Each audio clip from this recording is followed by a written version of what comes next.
आज की इस बैठक से पूर्व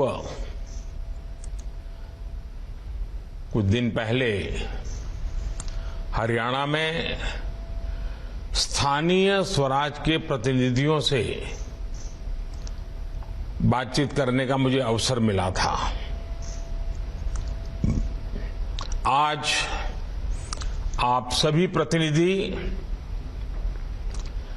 पश्चिम बंगाल में जुटे हैं और जैसा अभी हमारे राष्ट्रीय अध्यक्ष जी बता रहे थे कि मोदी जी को जब भी कहें कितनी ही व्यस्तता हो लेकिन वो पार्टी के लिए कार्यक्रम के लिए समय निकालते हैं। हकीकत तो ये है कि जब मैं पार्टी के कार्यक्रम में आता हूं, पार्टी के कार्यकर्ताओं से मिलता हूं, तो हमेशा मुझे एक नई प्रेरणा मिलती है, नया उत्साह मिलता है, क्योंकि लाखों कार्यकर्ता दिन रात कोई पद की अपेक्षा के बिना मां भारती का जय जयकार करने के लिए पूरी शक्ति से जुटे हैं, परिवार के परिवार जुटे हैं। और जब इतने त्यागी तपस्वी कार्यकर्ताओं का समूह, उनके दर्शन से ही एक नई प्रेरणा और ऊर्जा मिल जाती है। मेरी तो कोशिश भी रहती है कि जहां हो सके फिजिकली भी आपके बीच रहूं। अब कार्यक्रमों की विविधता और बंधन इतने समय की सीमाएं बन गई हैं, तो कुछ कार्यक्रम मुझे वीसी से करने पड़ते हैं, लेकिन इसमें भी इतना तो लाभ है, मुझे आपके दर्शन करने का तो मौका मिल ही जाता है। साथियों, मेरा हमेशा से मानना है कि पूर्वी भारत में देश के विकास का एक मजबूत स्तंभ, देश के विकास का एक मजबूत इंजन, उसका पूरा पूरा सामर्थ्य हमारे पूर्वी भारत के क्षेत्र में है। वहां प्राकृतिक संसाधन भी भरमार है और वहां ऊर्जावान, तेजस्वी, ओजस्वी हमारे नागरिकों का भी एक बहुत बड़ा सामर्थ्य है। इसलिए पूर्वी भारत के आप सभी प्रतिनिधियों से मिलना, बात करना अपने आप में बहुत अहम हो जाता है। साथियों, हम आज ऐसे समय में मिल रहे हैं जब देश में विश्वास और आत्मविश्वास का एक उत्तम से उत्तम माहौल है। आप सबको पता है, अभी 2 दिन पहले ही देश की संसद से 140 करोड़ देशवासियों के आशीर्वाद से नया विश्वास, नई प्रेरणा, नई ऊर्जा, देश पूरा संसद के साथ जुड़ा हुआ था। आपने देखा है कि हमने संसद में विपक्ष के अविश्वास को भी हराया और देश भर में नेगेटिविटी फैलाने का जो एक सिलसिला चला है, उसका भी करारा जवाब दिया। और हालत ये थी कि विपक्ष के लोग चर्चा में लोकतंत्र का दायित्व होता है जब आप बोलते हैं तो दूसरे को सुनना चाहिए, लेकिन बीच में से ही भाग गए, सदन छोड़ करके चले गए। बहानेबाजी कुछ भी करी हो, लेकिन सच्चाई ये थी कि वो अविश्वास प्रस्ताव पर वोटिंग से डर गए थे। वो लोग नहीं चाहते थे कि वोटिंग हो, क्योंकि वोटिंग होती तो ये गठबंधन गठबंधन की पोल खुल जाती। कौन किसके साथ है, ये दूध का दूध और पानी का पानी हो जाता। और इसलिए बचने के लिए ये भाग गए। साथियों, ये लोग सदन से भाग गए, ये पूरे देश ने देखा है।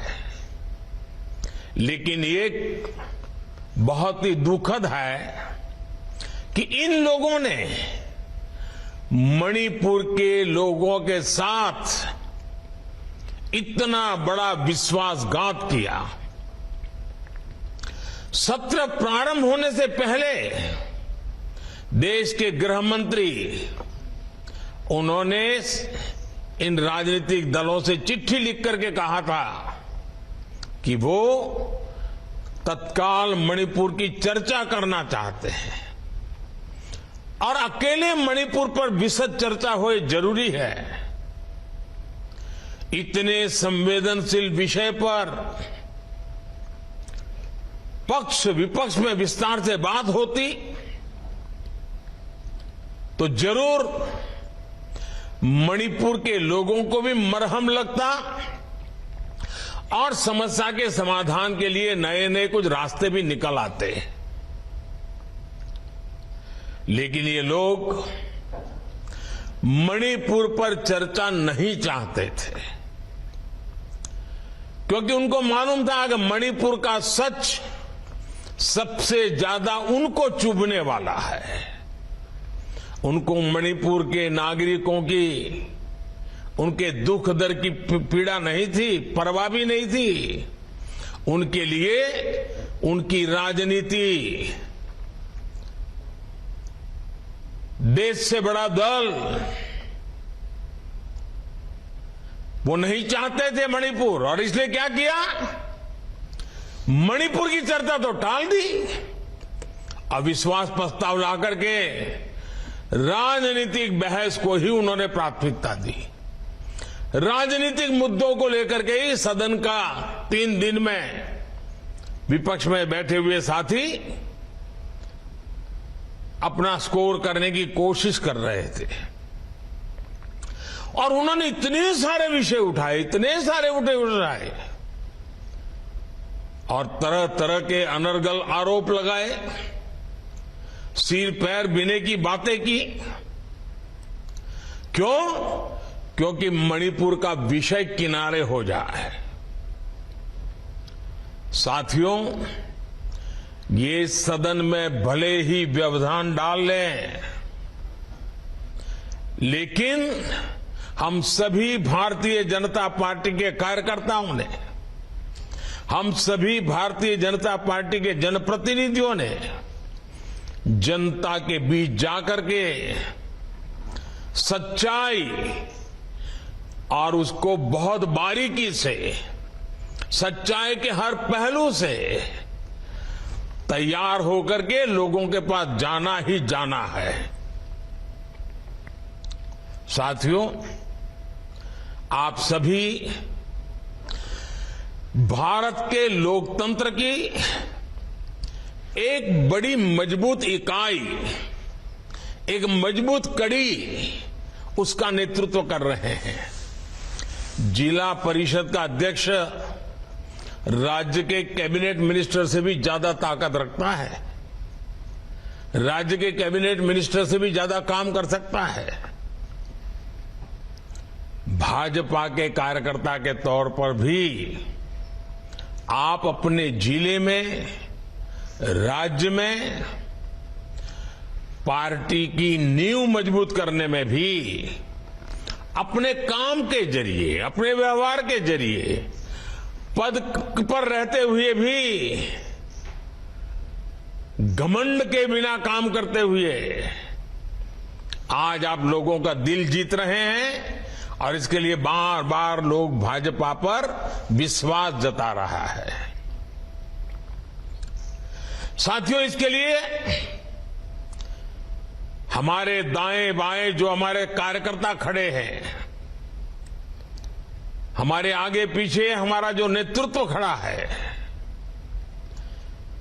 उन सभी कार्यकर्ताओं का पसीना भी निरंतर बहा है। इतना ही नहीं, जरूरत पड़ने पर भारतीय जनता पार्टी के कार्यकर्ताओं ने ये भारत मां की इस पवित्र धरती को अपने खून से सींचा है, कई बार संघर्ष किए हैं। और मैं पश्चिम बंगाल के मेरे साथियों को विशेष तौर पर आज के परिदृश्य में जिस प्रकार से पश्चिम बंगाल के कार्यकर्ता मां भारती के लिए, पश्चिम बंगाल के उज्जवल भविष्य के लिए, पश्चिम बंगाल के गरीब भाई बहनों के लिए जिस प्रकार से संघर्ष कर रहे हैं, एक प्रकार से साधना कर रहे हैं, अपने आप को तिल तिल जला करके ये हमारे कार्यकर्ता पश्चिम बंगाल का उस पुराने वैभव को वापस लाने के लिए काम कर रहे हैं। अभी अभी वहां पंचायत के चुनाव हुए। इस चुनावों में टीएमसी ने कैसा खूनी खेल खेला, ये भी देश ने देखा है। पहले चुनाव में इनका तरीका क्या है? पहले तो चुनाव की तैयारी के लिए समय मत दो, बहुत ही जल्दी जल्दी फॉर्म भरने की तारीख घोषित कर दो, फिर कोई भी विरोधी दल का, कोई भी बीजेपी का व्यक्ति पर्चा ही न भर सके, इसके लिए जो कुछ भी कर सकते हैं करो। और अगर मानो उसने चातुर्यपूर्वक फॉर्म भरने के लिए जगह पर पहुंच भी गया तो फिर चुनाव लड़ने में अड़ंगे डालना, उनको घर घर जाने नहीं देना, प्रचार करने नहीं देना, धमकियां देना। और सिर्फ भाजपा के कार्यकर्ताओं को धमकाना ऐसा नहीं, वोटरों को भी भयभीत कर देना। और बीजेपी की जो समर्थक रिश्तेदार हैं उनको भी जीना मुश्किल कर देना, घर से निकलने नहीं देना। और जब वोटिंग होती है तो उस वोटिंग में थप्पेबाजी करना, ये टोलाबाजों की फौज थप्पेबाजी की फौज बन जाती है। सारे गुंडों को कॉन्ट्रैक्ट दिया जाता है, कितने पोलिंग बूथ को कौन कैप्चर करेगा, मतपेटियां उठा करके भागना। और फिर जब काउंटिंग होता है तो एक एक वोट पर अड़ंगे डालना, भय का वातावरण बनाना, काउंटिंग में से बीजेपी के कार्यकर्ताओं को उठा करके बाहर ले जाना, बैठने नहीं देना। इतने जुल्म के बाद भी ये पश्चिम बंगाल की जनता है, उसका प्यार है कि वो बीजेपी के कार्यकर्ताओं को आशीर्वाद देते रहे हैं और बीजेपी के प्रत्याशी जीतते जा रहे हैं। और जब जीत जाते हैं तो उनको जुलूस नहीं निकाल देना, कोई जुलूस निकालने की कोशिश करे तो हमले बोल देना, जानलेवा हमले करना। पश्चिम बंगाल में टीएमसी की राजनीति का यही तरीका है।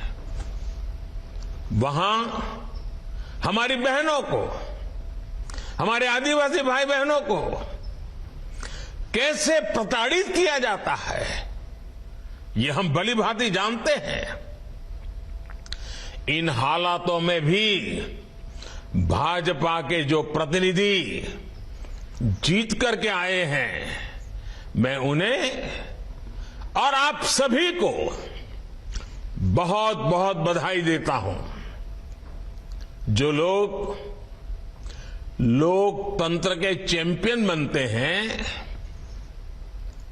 आए दिन ईवीएम से छुटकारा पाने के लिए मनगढ़ंत कथाएं चलाते हैं, ईवीएम पर सवाल उठाते हैं, आपने उनका नकाब देश के सामने उतार दिया है। साथियों, आज की ये बैठक इसलिए भी महत्वपूर्ण है क्योंकि आप सब देश के पूर्वी हिस्से का प्रतिनिधित्व करते हैं और मैं नड्डा जी को और भाजपा के सभी वरिष्ठ नेताओं को बहुत बहुत बधाई देता हूं कि उन्होंने ये अभ्यास वर्ग का सिलसिला, जो भारतीय जनता पार्टी के चरित्र की सबसे बड़ी ताकत है, पद प्राप्त करने के बाद भी वो सिलसिला चलता रहता है। अभी बता रहे थे कि सभी पंचायत सदस्यों का अभ्यास वर्ग 35 जगह पे चल रहा है, जिला परिषद के अध्यक्षों का अभ्यास वर्ग चल रहा है। और अभ्यास वर्ग में हम गेट टुगेदर के लिए नहीं आते हैं, कुछ न कुछ नया सीखने के लिए आते हैं, एक दूसरे की बेस्ट प्रैक्टिस को समझने के लिए आते हैं। किसी जिले में हमारे साथी ने कोई अच्छा काम किया है तो उसमें से सीख करके अपने जिले में लागू करने के लिए आते हैं। हम निरंतर नया सीखना, नई पद्धतियों को जोड़ना, नई आवश्यक दिशाओं की ओर जाना, इसलिए अभ्यास वर्ग एक बहुत बड़ी ताकत होती है, बहुत उपयोगी होता है। और मुझे विश्वास है कि जो बातें आपको बताई जाएगी उसके उपरांत जब आप अपने साथियों से गप्पे मारोगे, भोजन के समय, चाय के समय, उनके अनुभव सुनोगे, तब आपको बहुत कुछ नई नई चीजें जानने में मिलेगी कि काम करने का कौन सा तरीका ज्यादा उपयोगी होगा। साथियों, पूर्वी भारत एक ऐसा क्षेत्र है जहां हमेशा से भाजपा की प्राथमिकता रही है। भाजपा के लिए सबसे प्राथमिक क्षेत्र है। इस क्षेत्र की जनता ने भाजपा पर हमेशा अपना भरोसा भी जताया है। इसलिए इस क्षेत्र की आकांक्षाओं को पूरा करने की हम सबकी विशेष जिम्मेदारी है और वो जिम्मेदारी दिनों दिन बढ़ती चली जा रही है। और जैसे जैसे जिम्मेवारी बढ़ती है, हमें भी अपनी क्षमता बढ़ानी है। साथियों, मैं हमेशा कहता हूं, आजादी के बाद पूर्वी भारत की जो उपेक्षा हुई है, उसने देश की प्रगति को सबसे ज्यादा चोट पहुंचाई है। हम इस खाई को पाटने के लिए तेजी से काम कर रहे हैं। बीते 5 वर्षों में अगर 13.5 करोड़ लोग गरीबी से बाहर आए हैं, तो इसमें एक बहुत बड़ा हिस्सा पूर्वी भारत का है। और नड्डा जी ने अभी बड़ा विस्तार से इसका वर्णन भी किया। मैं चाहूंगा कि आप इन आंकड़ों से खुद भी परिचित हो और अपने क्षेत्र में लोगों को भी इस बदलाव के बारे में बताएं। इससे उनका विश्वास और बढ़ेगा। देश को आगे ले जाने में वो एक ताकत बन जाएंगे। साथियों, हमारे देश में पिछले 50 साल से हम एक नारा सुनते आए हैं, चारों तरफ वही बोला जाता है और चुनाव के समय तो जरा चिल्ला चिल्ला करके बोला जाता है, चीख चीख करके बोलाया जाता है। क्या नारा है? गरीबी हटाओ। कितनी बार सुना है, कितनी पीढ़ियों ने सुना है। नारे नारे नारे, बस नारे देते गए। लेकिन जिन्होंने ये नारा दिया उन्होंने कभी गरीब की सूध नहीं ली, गरीबों की परवाह नहीं की और न ही वो गरीबी हटा पाए। एक स्वाभाविक सा प्रश्न है कि जो काम 5 दशकों में नहीं हो सका वो भाजपा सरकार ने इतने कम समय में कैसे करके दिखाया। इसके पीछे वजह है कि हमने सामान्य मानवीय के जीवन की मूलभूत कठिनाइयों को कम किया है। और हम लोग वो लोग हैं जो गरीबी को जी करके आए हैं। गरीबी की समस्या की जड़ें कहां कहां है इसका हम लोगों को भली भांति ज्ञान है, अनुभव है। इसलिए हम उन जड़ों से गरीबी को काट करके गरीबों को गरीबी से मुक्त करने का सफल अभियान चला पा रहे हैं। आप देखिए, सरकार ने देश में उन 18,000 गांव में बिजली पहुंचाई है जहां अब तक बिजली नहीं पहुंची थी। इनमें से लगभग 13,000 गांव पूर्वी भारत के ही तो थे। और आज लोग जो मणिपुर कर करके राजनीति करने में लगे हैं ना, उनको कभी ये विचार नहीं आया कि ये नॉर्थ ईस्ट और पूर्वी भारत में 13,000 गांव अंधेरे में डूबे पड़े थे। हमने 15 अगस्त 2019 को जल जीवन मिशन की शुरुआत की थी। तब देश के 20% से भी कम ग्रामीण परिवारों तक नल से जल की सुविधा थी। आज 60% से भी ज्यादा ग्रामीण परिवारों को नल से जल, नल से पानी मिल रहा है।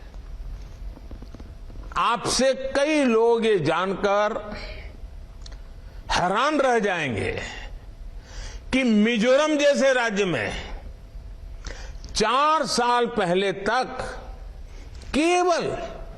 केवल 6% घरों में पाइप से पानी पहुंचता था। आज ये संख्या 90% से ज्यादा है। बिजली पानी की तरह ही पीएम आवास योजना भी गरीबों के जीवन को बेहतर बनाने में बहुत अहम भूमिका निभा रही है। बिहार में पिछले 9 वर्षों में 50 लाख से ज्यादा पक्के घर पीएम ग्रामीण आवास योजना के तहत बने हैं। 50 लाख। ये हमारे पश्चिम बंगाल में ये सरकार काम भी नहीं करने देती तो भी लगभग 45 लाख गरीब परिवारों को पक्का घर देने का काम हम कर पाए हैं। उधर असम में भी गरीबों के लिए 20 लाख घर बने हैं।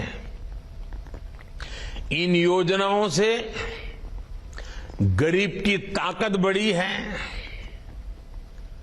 उसे नए अवसर मिले हैं और वो अब गरीबी में रहना नहीं चाहता है। गरीबी से बाहर निकलने के लिए वो भी हमारे साथ कदम से कदम मिला करके मैदान में उतर चुका है।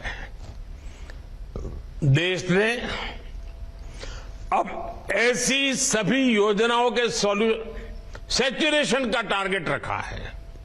100% जो भी इसके हकदार है, जिनको जो मिलना चाहिए, तो 100% काम पूरा होना चाहिए। और इसलिए मेरा सुझाव है कि आपके पास अपनी पंचायत के एक एक लाभार्थी का डेटा होना चाहिए। जितनी भी योजनाओं का लाभ मिलता है, हर गांव के अनुसार उनकी सूची होनी चाहिए।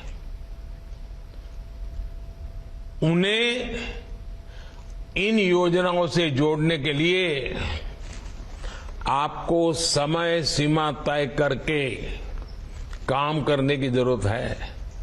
हर सप्ताह इसका एक चार्ट बना करके अफसरों से रिपोर्टिंग लेना चाहिए।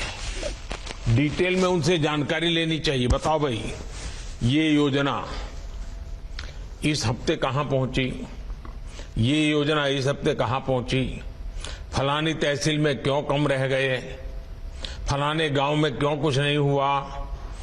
आप जितनी पूछताछ बढ़ाओगे, और पूछताछ मतलब किसी को कटघरे में खड़ा नहीं करना होता है, प्यार से बातचीत करके उनका ध्यान आकर्षित करना होता है, तो उससे अफसरों का भी काम करने का उत्साह बढ़ जाता है। तू मैं करने से कभी फायदा नहीं होता है। साथियों, आज हम सभी साक्षी हैं कि पूर्वी भारत में कितनी तेज गति से विकास हो रहा है।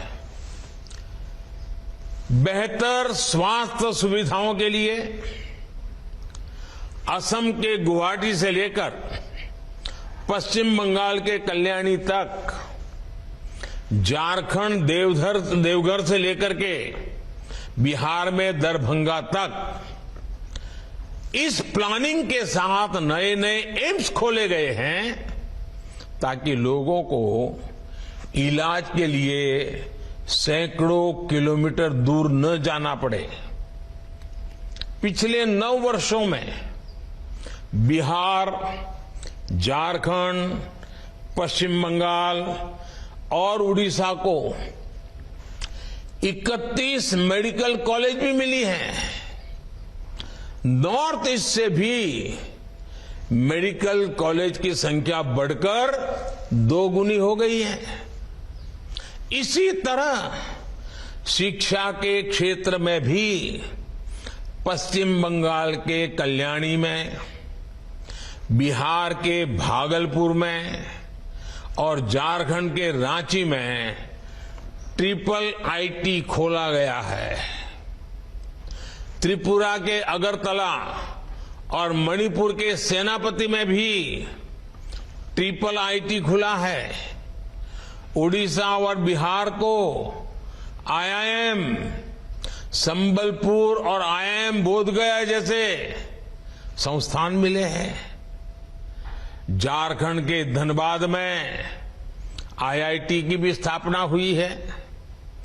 इन संस्थानों से प्रतिभाशाली युवा निकलने वाले हैं जो देश के भाग्य को बदलने में बहुत बड़ी जिम्मेवारी निभाने वाले हैं।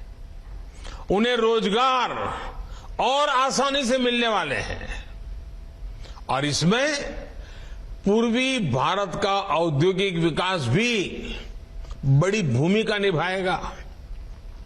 बरौनी, सिंदरी, गोरखपुर और तलचर में फर्टिलाइजर कारखाने खुलने से न सिर्फ पूर्वी भारत के किसानों को फायदा हुआ है, बल्कि बड़ी संख्या में रोजगार का भी निर्माण हुआ है।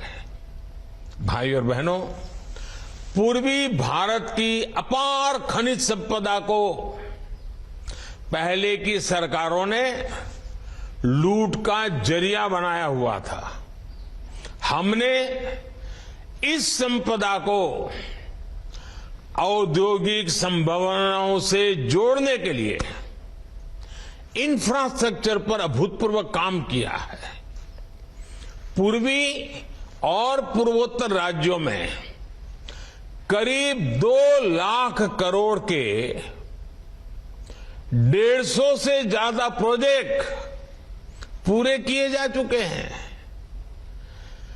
14.5 लाख करोड़ के करीब 1250 प्रोजेक्ट पर आज काम तेज गति से चल रहा है। बहुत जल्द ईस्टर्न डेडिकेटेड फ्रेट कॉरिडोर से खनिज और पोर्ट्स का सामान देश के दूसरे हिस्सों तक पहुंचेगा। बीते वर्षों में अथक परिश्रम करके पूर्वोत्तर की रेल लाइनों को भी ब्रॉडगेज में बदला जा चुका है। मेजर पोर्ट्स की कैपेसिटी में भी बीते 9 वर्षों में काफी इजाफा हुआ है। इस क्षेत्र में नए वाटरवेज का निर्माण भी किया जा रहा है। ये वाटरवेज नेशनल और इंटरनेशनल ट्रेड के लिए पूरब को भारत का बिजनेस गेटवे बना रहे हैं। बेहतर एयर कनेक्टिविटी के लिए पूर्वी भारत में 9 एयरपोर्ट्स भी विकसित किए जा रहे हैं।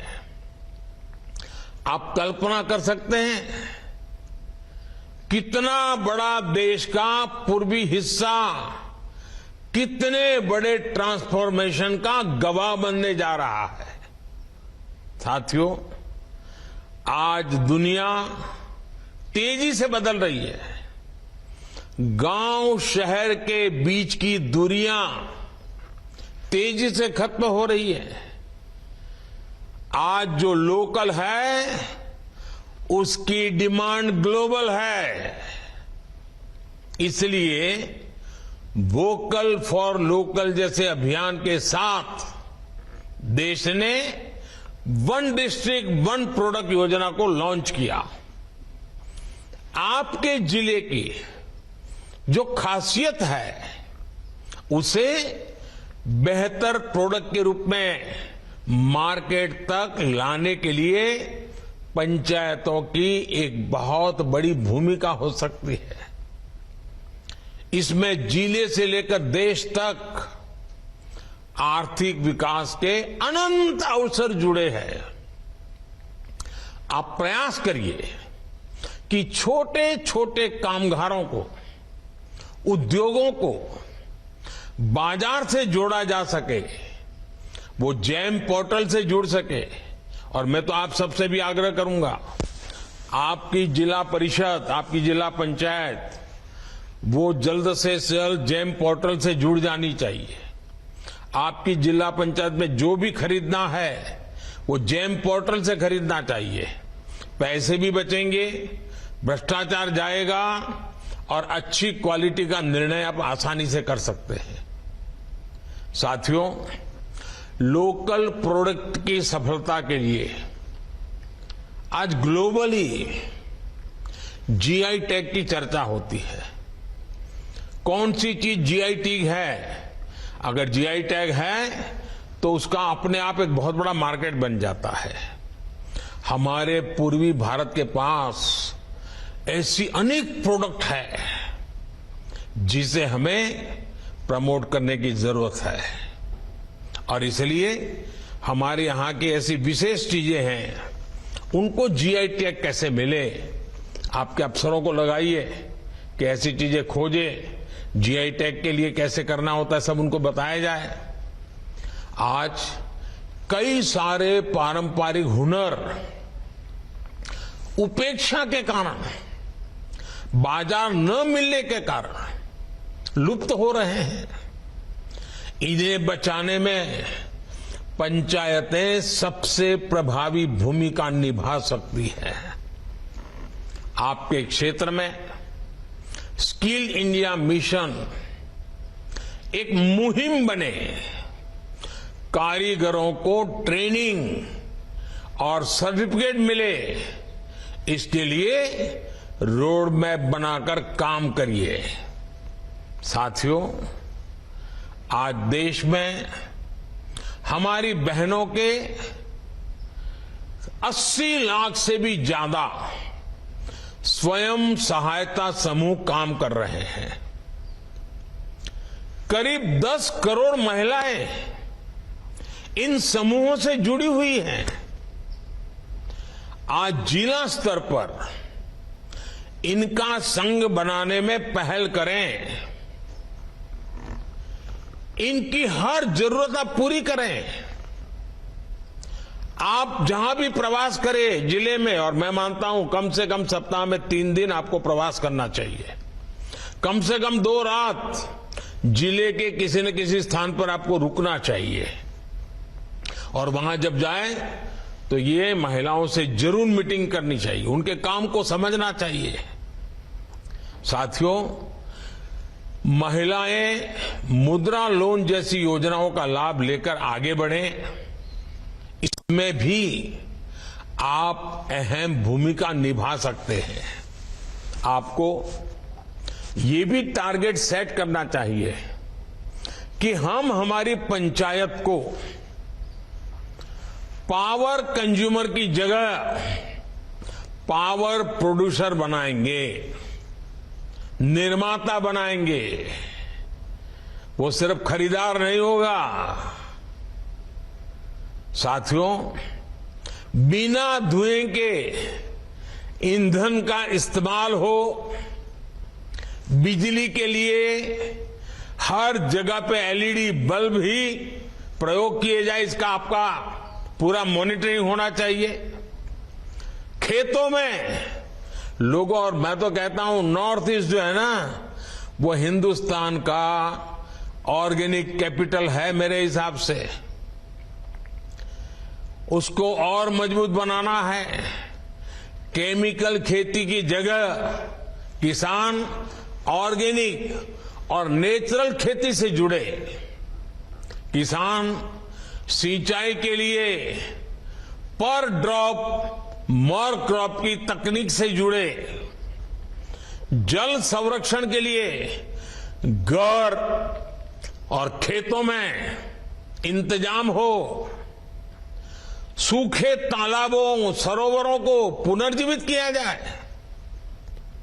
और आपके इलाके में तो अगर तालाबों का रखरखाव किया जाए तो मत्स्य पालन करने वाले गरीब परिवारों को भी बहुत लाभ होता है। अमृत सरोवर के अभियान में आपका जिला सबसे आगे होना चाहिए। आप तय कीजिए, पूरे राज्य में आपका जिला अमृत सरोवर बनाने में और अमृत सरोवर के रखरखाव में, अमृत सरोवर के सौंदर्य में हर प्रकार से आप नंबर 1 होंगे। और आपको हिसाब लगाना चाहिए, लोगों को कहना चाहिए फोटो अपलोड करें आपकी जो वेबसाइट हो वहां। उसी प्रकार से ज्यादा से ज्यादा वृक्षारोपण किया जाए। ये सभी काम मैं समझता हूं, अगर सप्ताह में 1 दिन आपके काम में इस प्रकार के काम हो, जैसे 1-2 घंटे स्वच्छता अभियान में जुड़ना ही जुड़ना है। सब कार्यकर्ताओं को, समाज को लेकर किसी न किसी इलाके में जहां गए हैं वहां स्वच्छता का अभियान करें। ऐसे अनेक काम आप बड़े प्रभावी तरीके से करते आए हैं और मुझे विश्वास है आगे भी करेंगे। साथियों, स्वच्छ भारत के संकल्प को भी हमें पंचायत स्तर पर 100% पूरा करना है। और मैं तो पहले भी जैसे कहा कि स्वच्छता ही हमारी भी प्राथमिकता होनी चाहिए। और स्वच्छता के साथ साथ आप अपने क्षेत्र में पर्यटन की संभावनाओं को भी निखार सकते हैं। पार्कों का विकास हो, स्थानीय स्मारकों की देखरेख हो, होम स्टे बनाना हो, ऐसे अनेक विषयों पर आप लोगों की मदद कर सकते हैं। साथियों, 15 अगस्त अब बिल्कुल दरवाजे पर दस्तक दे रही है और हम सबका दायित्व है इस बार भी हर घर तिरंगा कार्यक्रम में ज्यादा से ज्यादा घरों की भागीदारी सुनिश्चित कराएं। देश में शहीदों के सम्मान में चल रही अमृत कलश यात्रा से अपने गांव को जोड़े, हर परिवार को जोड़े। अपने गांव का कोई बेटा मां भारती के सम्मान के लिए शहीद हो गया है तो उसके परिवार का सार्वजनिक अभिनंदन करें। साथियों, अभी नड्डा जी ने विस्तार से बताया, आने वाली 14 अगस्त को विभाजन विभीषिका दिवस है। ये बड़ा दुखद दिवस है, दर्दनाक दिवस है और पश्चिम बंगाल में तो वो दर्द आज भी चीख रहा है। पश्चिम बंगाल के लोगों ने कितना झेला है। विभाजन का दंश आज भी उनको चैन से बैठने नहीं देता है। हमें उन्हें की संवेदना के साथ, उनकी दर्द के साथ जुड़ करके उन्हें भी जोड़ना है। मुझे पूरा विश्वास है 2.5 लाख से ज्यादा पंचायत और 30 लाख निर्वाचित प्रतिनिधियों के साथ हम इन लक्ष्यों के लिए काम करेंगे। मैं आप सभी को इस कार्यशाला के लिए, वर्कशॉप के लिए बधाई देता हूं। नड्डा जी और टीम का भी बहुत अभिनंदन करता हूं क्योंकि मेहनत करके इतना बढ़िया सा कार्यक्रम की रचना की है और पश्चिम बंगाल के लोग अनेक संकटों के बीच भी आपके स्वागत सम्मान में भी कोई कमी नहीं रखेंगे, मुझे पूरा पक्का विश्वास है। मैं सबको बहुत बहुत बधाई देता हूं, बहुत बहुत धन्यवाद करता हूं।